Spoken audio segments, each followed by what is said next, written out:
Hora de falar sobre o Cruzeiro e Matheus Pereira. Terá ou não o seu contrato renovado? Essa é a pergunta mais importante do Cruzeiro na preparação para a próxima temporada. Lá se vão pelo menos 4 meses de negociação.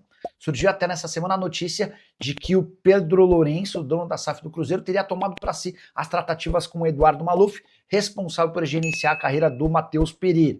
Consultei uma pessoa do Cruzeiro na manhã dessa quarta-feira e eu vi que a condução do negócio segue sendo feita pelo Pedro Júnior, filho do Pedro Lourenço e homem forte do futebol do Cruzeiro.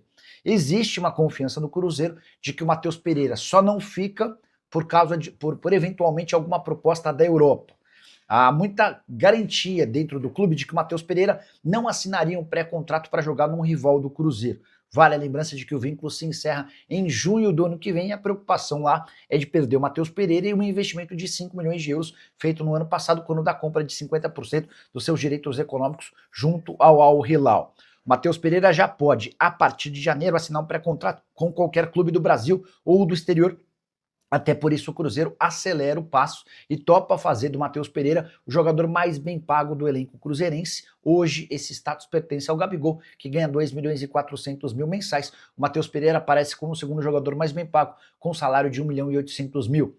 A proposta do Cruzeiro é da renovação do contrato até dezembro de 2028, e entre as coisas que pegam, tem o fato de o Matheus Pereira e a sua esposa cogitarem voltar para a Europa. A família da esposa mora na Europa e essa proximidade seria importante até para ajudar na criação do filho que nasceu recentemente. Enfim, tudo isso ainda está sendo decidido. Quero completar em relação ao Cruzeiro para contar que Neisser Villarreal, reforço cruzeirense que se apresenta em dezembro, não voltou aos treinos no Milionários depois da disputa do Mundial Sub-20. Reapresentação estava marcada para segunda-feira e pelo fato dele ser reincidente, existe a possibilidade real dele ser multado pelo clube colombiano. Falar do Caio Jorge, ó. Lembra daquele gesto do Caio Jorge, que não era o carro do Caio Jorge, no clássico, falando de roubo? Pois é, ele foi denunciado no STJD e pode perder jogos da Copa do Brasil, é isso mesmo, da Copa do Brasil. Quem explica é o advogado Guilherme Alarico. Põe na tela aí pra gente. Primeiramente, acreditamos que ele vai ser denunciado no 423F do CBJD, que é relacionado realmente à honra, à moral, e pode tomar uma punição aí de 5 a 10 partidas, bem como uma pena pecuniária. O CBJD prevê que as punições em partidas serão aplicadas na mesma competição, ou seja, no Campeonato Brasileiro. Todavia, caso o campeonato já tenha terminado, não há mais partidas a fazer nesse campeonato, pode ser na próxima competição subsequente da entidade de prática desportiva, que no caso aí é a CBF, então seria a Copa do Brasil. Sinceramente, é bem complexo o caso, mas eu acredito que não, porque realmente pode causar aí uma disparidade de forças entre as equipes, então acredito que por um bom senso a CBF deva fazê-lo cumprir, caso condenado, essa punição na mesma competição que seria o Campeonato Brasileiro do ano seguinte. Agradecer aí ao Guilherme Alarico. Tá certo, Thiago? Agora eu falei certo? Alarico. Alarico. Doutor Guilherme boa, gente demais. Alarico. Muito gente boa, atendeu a gente muito bem. Ô, Valu, eu queria que você comentasse a respeito disso, como que gira, então, esses movimentos que podem acontecer aí, pensando que o Caio Jorge já cumpriu um jogo de punição, o julgamento a gente sabe lá quando que vai ser, né, que acontece só uma vez por semana. Nessa semana provavelmente já não deve acontecer, já joga para a semana que vem, então não tem tempo hábil. O que esperar? E qual a sua grande preocupação, Valor? Ô Elton, eu vou te ser sincero, assim, eu acho que não vai chegar a esse ponto, tá? É uma impressão que eu tenho. Vai contar o histórico do Caio Jorge, de ser um cara bem disciplinado, ele já cumpriu um jogo. Eu creio que isso aí vai virar, talvez, 4 jogos, como ele já cumpriu um, cai para 3, e é o máximo, assim, do que eu imagino, né? Mas isso aí, não me sinto à vontade, assim, para falar, vai ser uma coisa muito mais para o departamento jurídico, mas eu, por feeling, tá? Não acho que a CBF vai querer arrastar isso a ponto de chegar e tirar o Caio Jorge de uma semifinal de Copa do Brasil. Eu não creio nessa possibilidade. até pelo que o Guilherme falou da disparidade, né? Não faz sentido, né? Se o Campeonato Brasileiro fosse acabar agora no próximo final de semana, mas não é o caso, então o jurídico do Cruzeiro tem conseguido trabalhar durante os últimos anos de uma maneira muito interessante, sempre respeitando, claro, os artigos da lei desportiva, mas eu não creio que isso vá virar um problema lá na frente para o Cruzeiro e acho até que o Cruzeiro vai conseguir regredir isso aí para uma penalidade bem mais branda do que o próprio artigo sugere. Ô Valor, eu espero isso tudo que você está falando que aconteça, mas sinceramente, se tratando de CBF, do que eu vi que fizeram com o Dudu, que foi algo totalmente também que ninguém aqui imaginava que aconteceria. Né? 6 jogos, né? 6 jogos e sem poder ter nenhum efeito suspensivo para campeonato, Copa do Brasileiro e tal. Foi tratado de uma maneira totalmente anormal do que todos os outros casos. Eu, no lugar do Cruzeiro, colocaria minhas barbas de molho. Sério, em se tratando de CBF.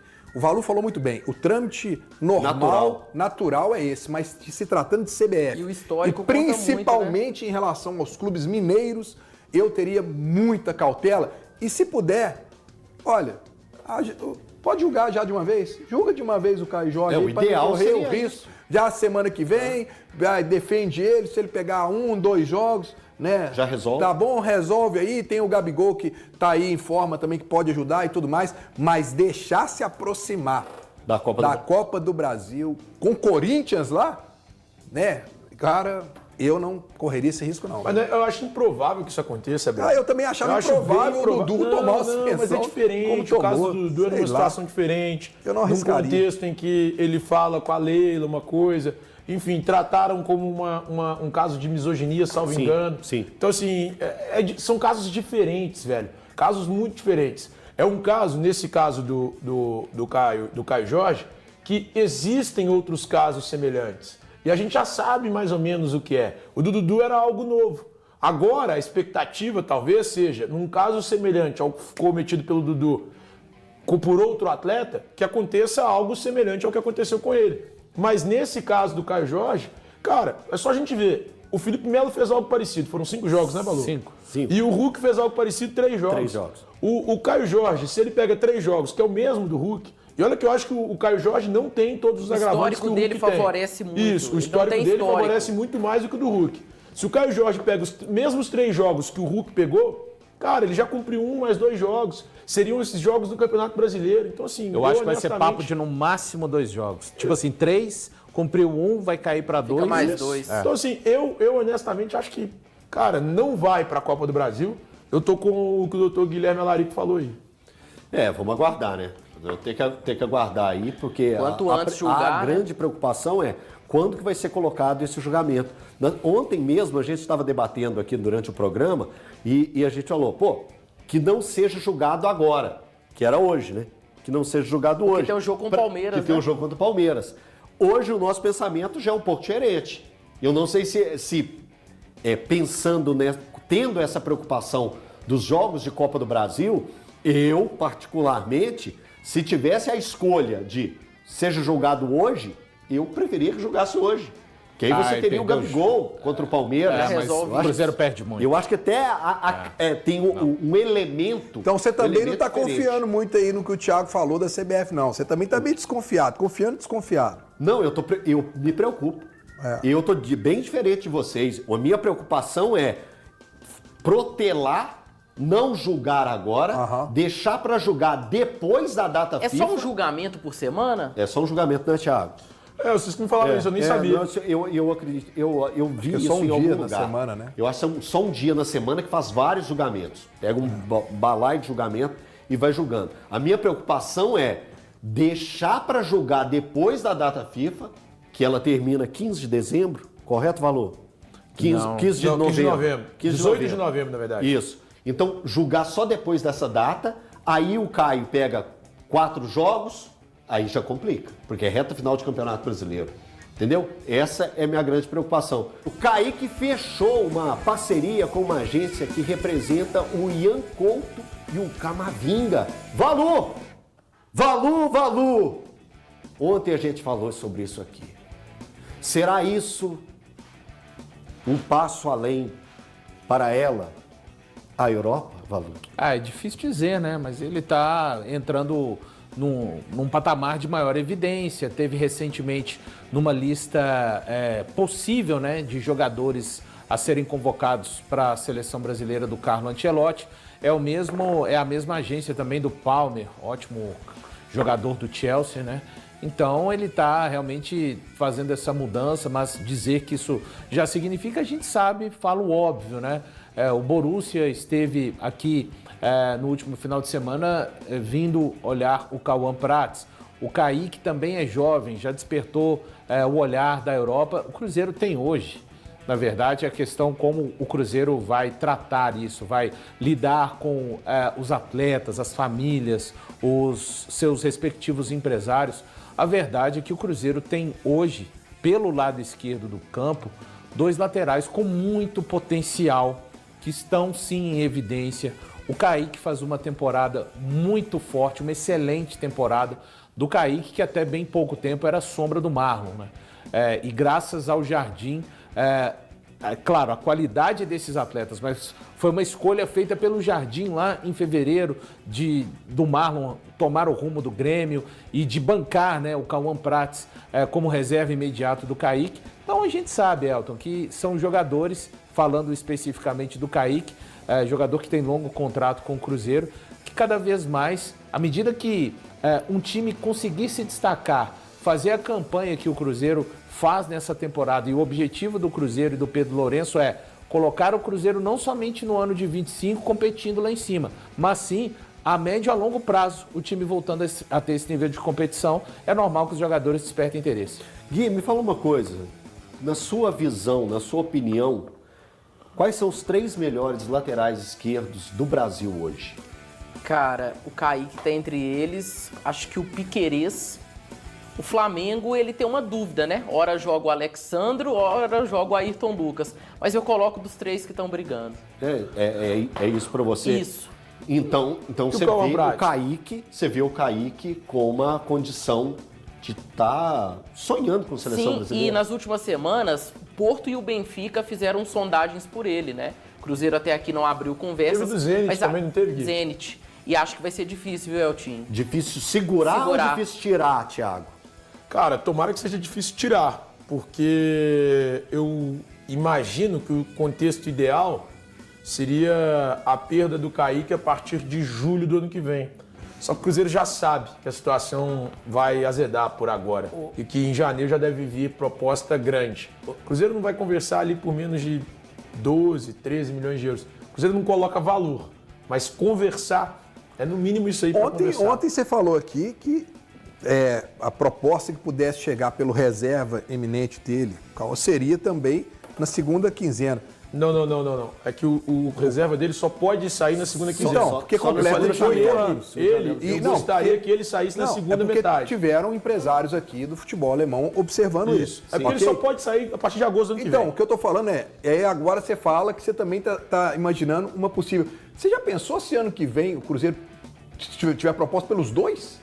E pode acontecer. Pode acontecer. Ô, Thiago, eu queria te chamar na roda pelo seguinte. O futebol a gente sabe que é um negócio. Desde que o mundo é um negócio. Com a SAF também precisa de girar. Isso é fato. Isso aí não tem como. Precisa girar o negócio, girar o dinheiro. Vendo por esse lado de negócio, mesmo sabendo da importância que esses 2 jogadores teriam para o Cruzeiro numa possível Libertadores, que o Cruzeiro estará na temporada que vem, você teme pela saída dos 2 e entenderia os negócios? Cara, entenderia o negócio e tem plena convicção de que o Cruzeiro, com a grana que ele faria nesses 2 atletas, ele teria condição tranquila, financeiramente falando, de buscar substitutos. É porque a gente fala numa casa de 30 então, o que eu espero, e aí é o que eu espero, não o que o Cruzeiro está esperando ou o que chegou para o Cruzeiro.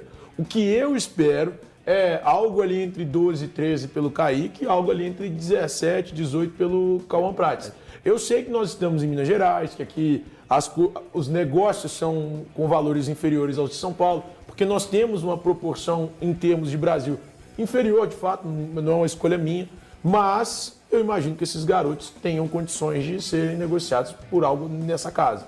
Um ali 13, 14, o outro 17, 18. Então, Valu, o Pinto já está em ação, olhando o mercado geral. Porque quando tem clubes olhando diretamente jogadores específicos, e o Cruzeiro vive essa questão de seus dois laterais esquerdos serem vistos com bons olhos pelo futebol europeu, isso faz a gestão do Cruzeiro estar observando todo o mercado para já se, em uma situação em emergência, quebra o vidro.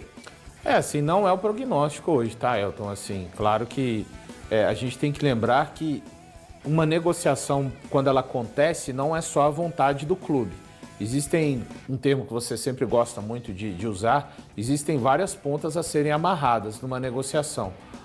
Desejo do atleta, desejo do empresário, família, né? Quando um clube vem, dando exemplo do Borussia Dortmund, e daqui a pouco ele, caso faça uma proposta oficial, o jogador olha para aquilo e vê num contrato de 4, 5 temporadas a mudança definitiva da vida. Eu acho que depende muito da forma como o clube consegue trabalhar com o atleta, o staff do atleta, né, empresário e família.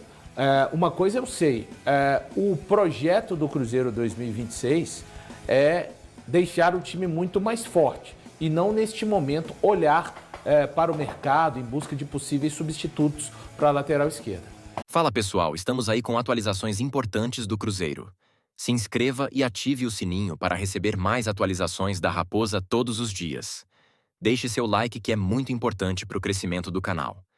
Utilize o espaço aqui embaixo para registrar sua opinião. Ficamos por aqui com mais esse giro de notícias. Um abraço e até o próximo vídeo.